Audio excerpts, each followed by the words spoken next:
Hello everyone, আসসালামু আলাইকুম। কেমন আছেন আমার প্রিয় মিষ্টি আপু ভাইয়েরা? আশা করি আল্লাহ তাআলার অশেষ রহমতে আপনারা সবাই সুস্থ ও ভালো আছেন।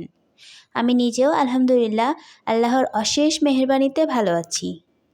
আপনাদের সকলকে হৃদয়ের গভীরতা থেকে স্বাগত জানাচ্ছি টুনাটুনির সংসার চ্যানেলের নতুন আরেকটি সুন্দর ও সাদামাটা লাইফস্টাইল ব্লগ ভিডিওতে। আশা করছি ভিডিওটি ভালো লাগবে, তাই ভিডিওটি টেনে টেনে না দেখে পুরো ভিডিওর সাথে থাকুন। আজকের ভিডিওটি সাজিয়েছি দুদিনের ভিডিও নিয়ে।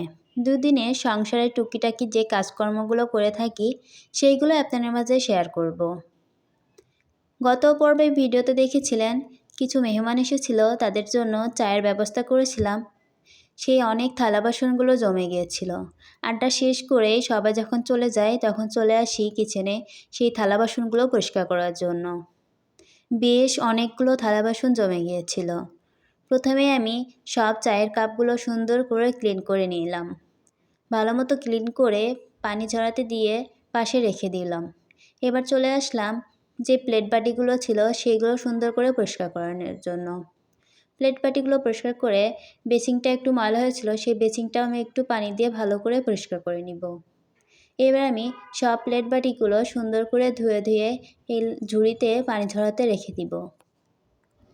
যেহেতু দিনটা ছিল ফ্রাইডে, ওই দিন বিকালে যেমন চায়ের ব্যবস্থা করেছিলাম তেমনি দুপুরেও আমার একটা গেস্ট এসেছিল। এই জন্য তখনও খাওয়া দাওয়া করে আমি প্লেটগুলো রেখে দিয়েছিলাম। এবার সব প্লেট বাটিগুলো একসাথেই পরিষ্কার করে নিলাম। তারপরের ভিডিওটি করা পরের দিন সকালে আমি চলে আসলাম কিছু কাপড় মাখাতে। কাপড় বলতে এখানে যে বিছানার চাদরটা আমি উঠিয়ে রেখেছিলাম সেটা একটু মাখিয়ে নিব, ভালো করে মাখিয়ে রেখে দিব। সাথে আমার হাজব্যান্ডের কয়েকটা শার্টও মাখিয়ে নিয়েছিলাম, সেটা আমি অফ ক্যামেরাতেই করে নিয়েছিলাম। কিছুক্ষণে চাদরটা আমি মাখিয়ে রেখে দিব। এই জন্য প্রথমে এই চাদরটা মাখিয়ে নিচ্ছি, তারপরে চলে যাব দুপুরে রান্না করার জন্য। ভাবলাম দুপুরে রান্না করতে করতে চাদরটা বেশ সময় মাখানো থাকবে, এতে ভালো করে পরিষ্কার হবে। এবার চলে এসেছি দুপুরে রান্না করার জন্য। বেশ কয়েকটা সবজি ছিল অল্প অল্প করে, তাই ভাবলাম আজকে কি রান্না করা যায়। তাই সবগুলো সবজি একটু একটু করে ভাবলাম একটু ভেজে সবজি রান্না করি। এখানে ছিল ফুলকপি, গাজর, আলু, তার সাথে আমি পালং শাকও দিয়েছিলাম। প্রথমে আমি সবজিগুলো একটু বড় বড় করে কেটে নিয়েছিলাম। এবার প্রথমে আমি তেল দিয়ে ভালো করে সবজিগুলো ভেজে নিয়েছিলাম। এভাবে সবজিগুলো তেলে ভেজে রান্না করলে বেশ ভালো লাগে। সবজিগুলো ভেজে আমি উঠিয়ে মশলা কষিয়ে নিয়েছিলাম। এবার মশলার মধ্যে সবজিগুলো দিয়ে মশলাগুলোর মধ্যে সবজিগুলো দিয়ে একটু নাড়াচাড়া করে ভালো মতো কষিয়ে নিয়েছিলাম। কষানো হয়ে গেলে এবার আমি শেষের দিকে একটু পালং শাক দিয়ে দেব। পালং শাক দিয়ে আবারও একটু ঢাকনা দিয়ে ঢেকে আবারও ভালো করে একটু কষিয়ে নিব। তারপর এর মধ্যে দিয়ে দেব আগে থেকে ভেজে রাখা কুমড়া ডালের বড়িটা। রান্নার শুরুতেই আমি প্রথমেই কুমড়া ডালের বড়িগুলো ভেজে রেখে দিয়েছিলাম।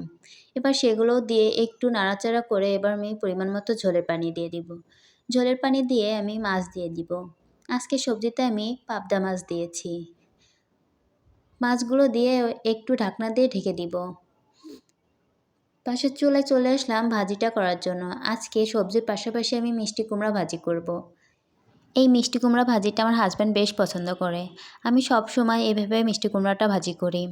ছোট ছোট করে কেটে ওর মধ্যে হলুদ লবণ দিয়ে একটু পেঁয়াজ রসুন ভেজে ওর মধ্যে দিয়ে ভেজে ভেজে রান্না করলে বেশ মজা লাগে।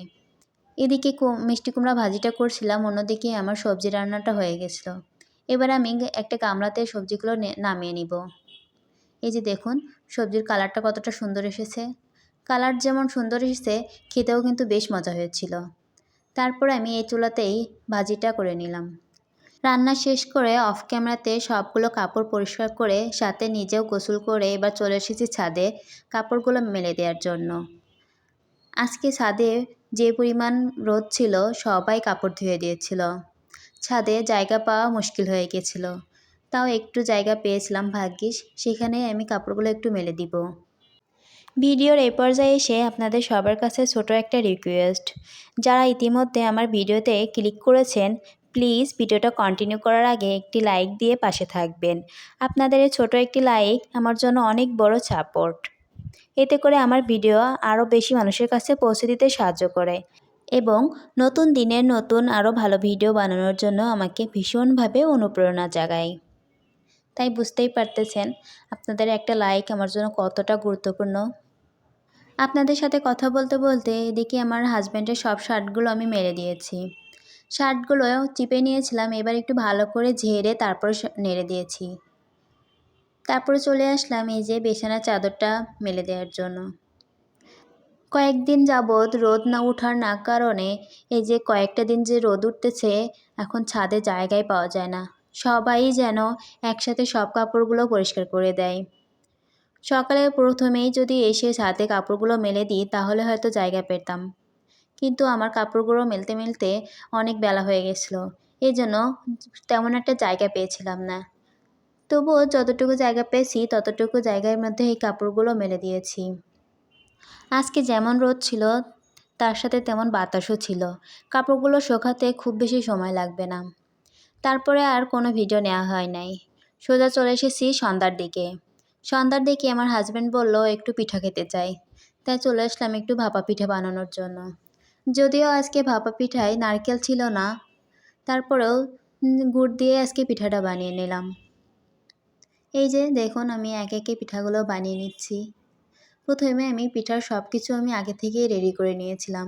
সব তো আর ক্যামেরাবন্দি করা যায় না। ক্যামেরার আড়ালেই আমি এই পিঠার ডোগুলো রেডি করে নিয়েছিলাম। এবার সুন্দর করে পিঠাগুলো বানিয়ে নিব।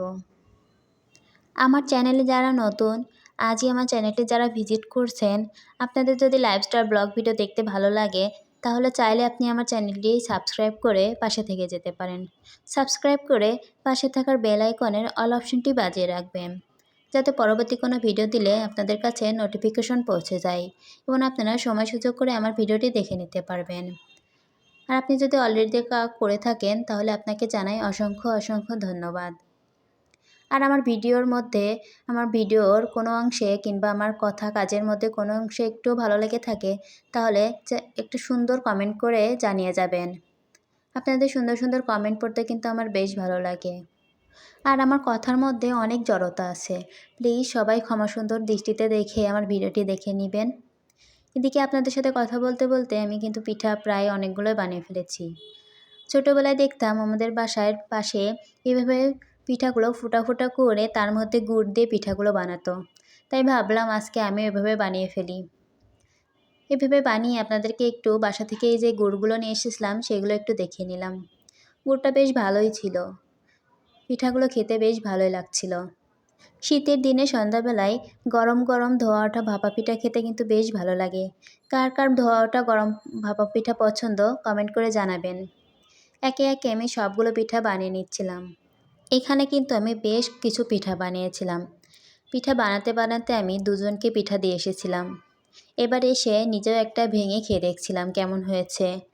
পিঠাগুলো ভেঙে দেখাচ্ছিলাম আপনাদের, দেখেন পিঠাগুলো বেশ সুন্দর হয়েছে, খেতেও বেশ মজাই হয়েছে। যদিও নারকেল ছিল না তবুও পিঠাগুলো খেতে বেশ ভালো লাগছিল।